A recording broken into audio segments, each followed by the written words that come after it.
Welcome to बाक्सूनाग। बाक्सूनाग धर्मशाला से मकलोडगंज से 2 kilometre की दूरी पर स्थित है। बाक्सूनाग भगवान शिव का अत्यंत प्राचीन स्थल है, जिसकी कहानी प्राचीन ग्रंथों में इस प्रकार की गई है।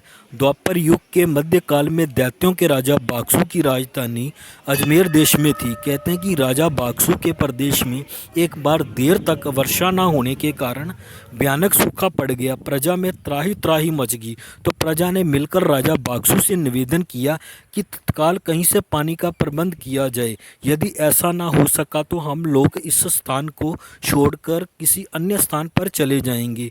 प्रजा पालक राजा बाक्सू ने सबको वहीं रहने का आश्वासन दिया और पानी की तलाश करता हुआ नागों के इस प्रदेश में आ पहुंचा। यहाँ बाक्सूनाग के ऊपर फैली धौलधारा पर्वतमाला के बीच अनेक सुंदर सरोवर आज भी मौजूद है, जो कि टूरिस्टों के आकर्षण का केंद्र बने हुए हैं।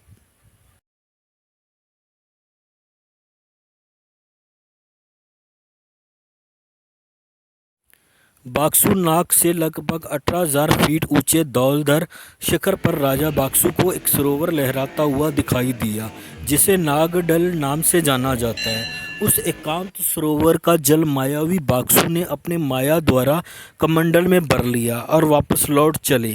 चलते चलते इस स्थान पर अंधेरा हो गया, तो बाक्सू यहीं विश्राम करने लगा। उधर जब नागों ने देखा कि उनके सरोवर का जल तो खाली पड़ा हुआ है, उनका सरोवर तो खाली पड़ा है, बाक्सू और नागदेवता का भयंकर युद्ध हुआ।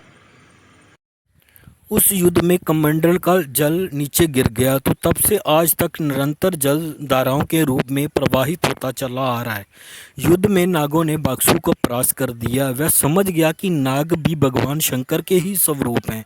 अपनी पराजय स्वीकार करते हुए बाक्सू ने नागदेव शंकर से कहा कि आपके जल को चुरा लाने की सज़ा अब मेरी मृत्यु निश्चित है, किंतु अपनी प्रजा के हित में मुझे ऐसा करना पड़ा, इसलिए क्षमा प्रार्थना करता हूँ। कि बाक्सू की इस विनम्र प्रार्थना से नागदेव शंकर शांत हो गए और उसकी इच्छा के बारे में जानना चाहा।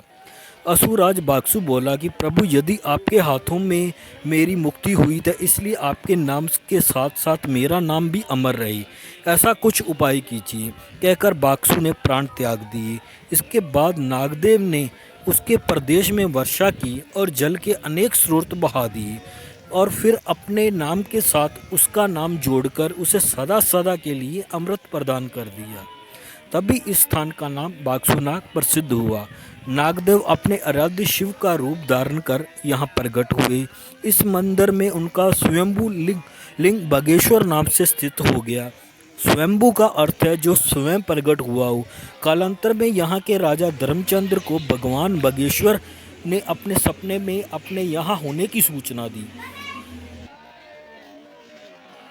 राजा धर्म के नाम से इस नगरी का नाम धर्मशाला पड़ा। बाक्सू के ऊपर कुछ ही दूरी पर धर्मकोट गांव भी राजा धर्मचंद के नाम से ही विद्यमान है, और धर्मचंद द्वारा ही यहाँ मंदिर बनवाकर विधि पूर्व भगवान बंगेश्वर मंदिर की स्थापना की गई। मंदिर के साथ ही कमरे में कुछ सिद्ध महात्माओं की पुरानी समाधियाँ हैं, जिसमें से एक बड़ी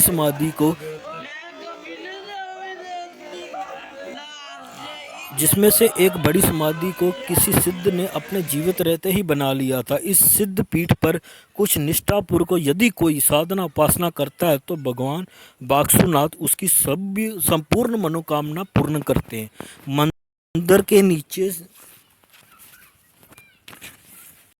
निकलने वाले इस पवित्र जल में स्नान आदि करने से सारे रोग दोष नष्ट हो जाते हैं।